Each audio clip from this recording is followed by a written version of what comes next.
Alright folks, we have finished our 10 battles with Marnie's Grimmsnarl EX. Let's take a look at where we started and where we ended up.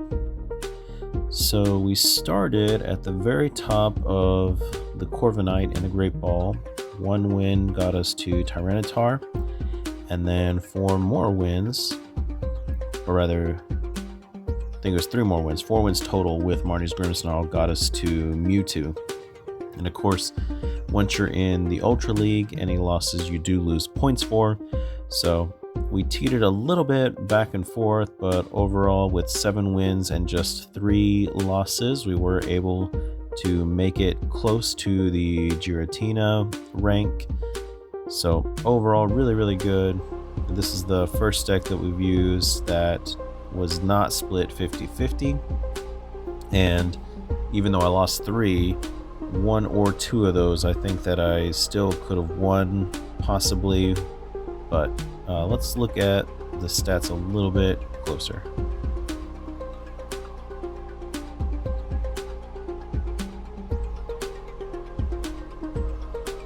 Wins and 3 losses with the Marnie's Grimmsnarl EX, and we did start off with a 4-win streak facing another Marnie's Grimmsnarl, Dragapult, Goldengo, and then Charizard. So all 4 of my first matches were against decks that are pretty big in the meta at the moment. 5th match was against one that I've not seen before. It was focused entirely on Teal Mask Ogerpon and Lily's Clefairy, and they had multiple Lily's Clefairy, so the goal there was to just load up the bench, Area 0 Underdepths, and then give each of the Clefairies the Pearl, so that they would all become single prizers instead. And I did play that one through. He or she basically did not let me get a Grimmsnarl in play, but I wanted to see how far I could make it with my monkeys and Frostlass. That one was a loss.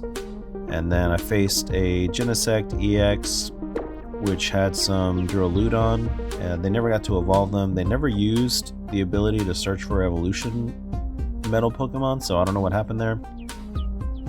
Then I lost to a Raging Bolt. That deck just powers up so quickly, can do so much damage so fast. And then of course Raging Bolt generally pairs with Teal Mask Ogerpon, which also hits my dark types for weakness, so bad matchup. Then I beat a different Teal Mask Ogerpon and Terapagos deck. They conceded early, not really sure what happened there. This last match that I lost was against Dragapult EX, and rewatching that, I realized that I could have won if I had focused on the Dracloak on the bench, and then when I used the TM de-evolution, would have taken out both of them, and then they would have just been stuck with a Dreepy. And could have been a different story, but otherwise they played their hand really well. They knew what they were doing. That was a good match, even though I lost. And then the last one, that was Flareon EX and Hydreigon EX. That one was fun, but yeah. So that's it for the Marnie's Grimmsnarl. Like I said, 7 wins. So with that deck was 70% win rate, which brings my total win rate to 56.67, which is generally where I end up at the end of the season. But our next deck will be a Charizard EX, and then we've got some other big hitters in the future, so we'll see how long it takes us to get the Master Ball rank using these.